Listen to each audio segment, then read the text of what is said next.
Welcome to the Deep Dive. Today, we're plunging into a topic that's not just concerning, it's actually pretty alarming. We're talking about the state of child mental health services. You see these waiting lists, they're at an all-time high. I mean, over 250,000 children waiting. Yeah, just waiting for assessment, for treatment. And sometimes it's for, what, up to 2 years. It's staggering.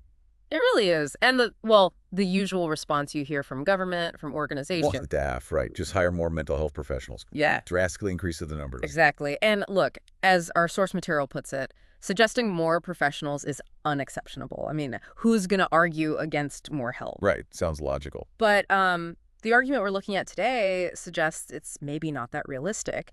And perhaps, more importantly, it sort of fundamentally misses the pervasive underlying stresses. You know, the things that are actually driving these issues. Okay. So that's a really crucial point, missing the true drivers. So our mission today, then, is to unpack this critical, often overlooked link. We're talking about the connection between child mental health problems and poverty.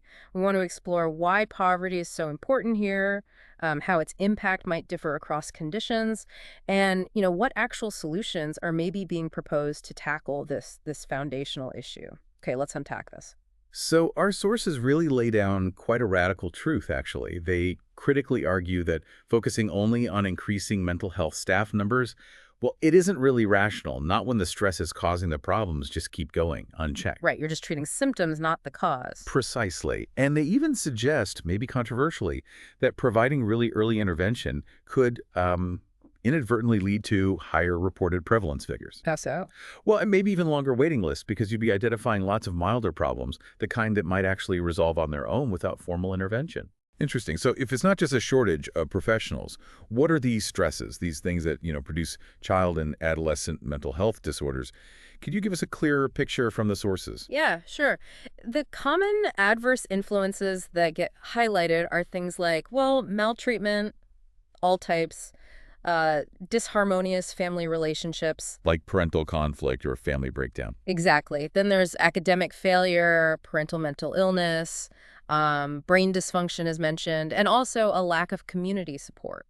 But the thing our source really emphasizes is how often these things pile up. It's rarely just one. Huh? For most children who show mental health disorders, it's usually not just one stressor, but multiple factors all sort of converging. That makes a lot of sense. It's rarely just one single thing in life, is it?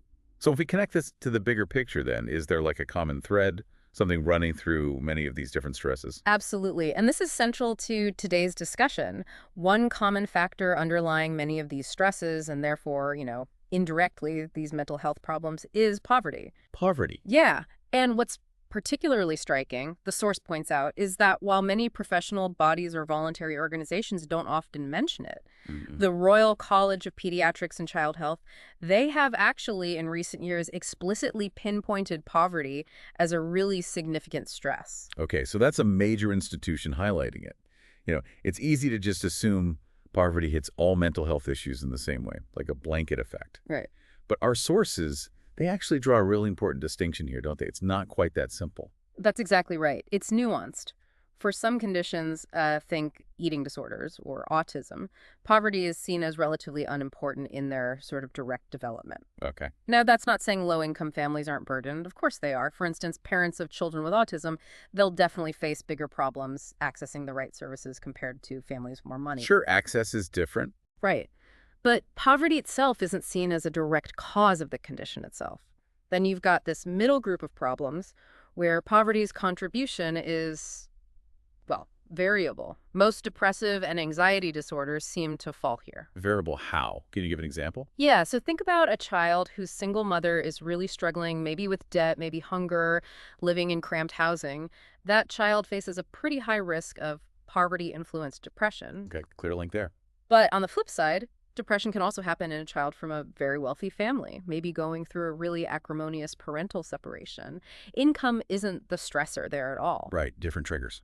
Exactly. Although, interestingly, there's one type of anxiety that is mentioned as strongly linked to low income. Oh, which one? Emotionally based school avoidance. Kids who are too anxious to go to school. In the UK, apparently 3 in 10 school children miss school for this reason at some point. And it's far, far more common in children from low-income families. Wow, 3 in 10 at some point. That's high. and a clear link to income there. So, okay, it's nuanced. Some links are weaker, some variable. What about the disorders where the link to socioeconomic disadvantage is really strong? Right. The source points specifically to two psychiatric disorders that are particularly strongly associated with this kind of psychosocial disadvantage. Those are conduct disorder and attention deficit hyperactivity disorder, ADHD. Conduct disorder and ADHD. Okay. And together, these two actually account for about half of all child mental health disorders. So we're talking a huge proportion. Half. Wow, that's significant. It really is, and there's data to back this up. A UK population study found that 15.8% of children from economically inactive families showed ADHD-relevant symptoms. Okay, nearly 16%. Compare that with just 4.3% in families classed as managerial and professional. Big difference. 4.3 versus 15.8. Yeah, a huge gap. Yeah. It clearly shows how poverty seems to affect the most important stresses that lead to these specific emotional and behavioral disorders. Okay, so given this really complex picture and this strong link, especially for conduct disorder and ADHD, what about solutions? Our source seems pretty direct here. It basically states that lifting children out of poverty, especially in a wealthy country, is fundamentally a political decision. It does, and beyond the sort of clear moral argument, it's just not fair for any part of society to lack basic necessities. Right. A key justification for alleviating poverty, especially in high-income countries like the UK, is its likely effect on reducing these rates of emotional and behavioral problems in childhood. And it kind of raises the question, doesn't it?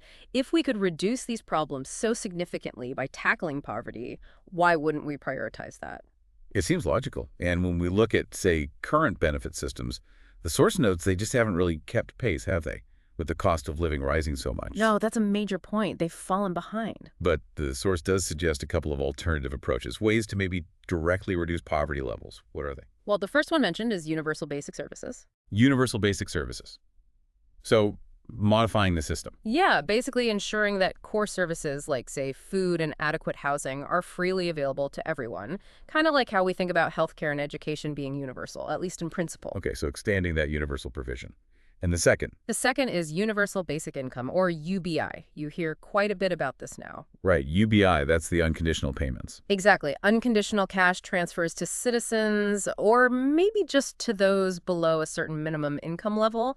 And the source mentions there's actually a trial underway in England right now offering a monthly payment of £1,600. A live trial, okay. So UBI and universal basic services. Now, it's important to say the source is quite clear that the direct effects of this kind of financial assistance, specifically on child mental health outcomes, well, it's still poorly researched. We need more data. Okay, so we don't have definitive proof yet. Not definitive, no. But there are what the source calls encouraging pointers. Well, one particularly compelling study they mention is by Copeland and colleagues.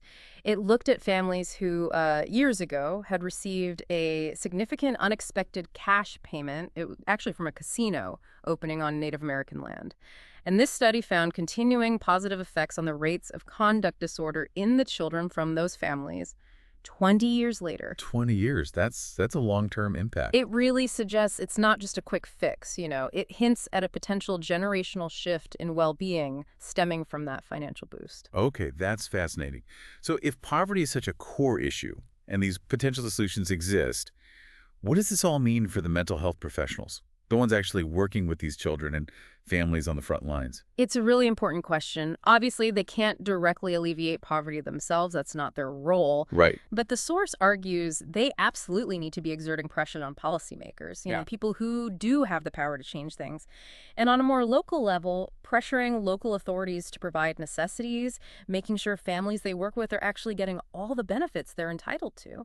Sometimes families don't even know what's available. So advocacy is key, both high level and practical. Yes. And crucially, their actual clinical work, their interventions, should explicitly take these social disadvantages into account. How would that look in practice? Well, for example, just recognizing the difficulties families might have in even accessing services, transport costs, time off work, things like that. Being aware of the context. Right, understanding the barriers. Yeah. And this also implies changes needed in training, doesn't it? It does. The source specifically suggests that MRC psych programs, that's the core training curriculum for psychiatrists in the UK, should include material on poverty and poverty reduction strategies. Making it part of the standard knowledge base. Exactly. And, just as importantly, clinicians should be actively supporting strong poverty reduction programs, like those happening in what are called marmot places. These are areas actively trying to implement the health equity recommendations from Professor Sir Michael Marmot's reviews. Okay, supporting those wider initiatives. Yeah. And the source points out that many influential organizations are already pushing for increased welfare spending in the UK. The argument is that the Royal College of Psychiatrists should join them, just like the Royal College of Psychiatrists of Wales has already done, adding their weight to that call. So a call for the profession itself to take a stand. Well, this deep dive has really, it's shown us that while increasing the number of mental health professionals is definitely important, maybe the most powerful lever we actually have for improving child mental health, it might just be addressing that elephant in the room. Absolutely. If we connect this back to the bigger picture, it seems understanding these underlying conditions, these pervasive stresses, is just fundamental if we want meaningful change. We really encourage you, listening, to think beyond just the symptoms that present in a clinic and look at that broader societal context. Right. So here's a final provocative thought for you to consider as we wrap up.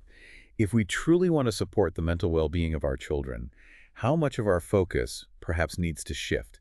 Shift away from early treating symptoms towards addressing the societal conditions that, as we've discussed, seem to create so many of them in the first place.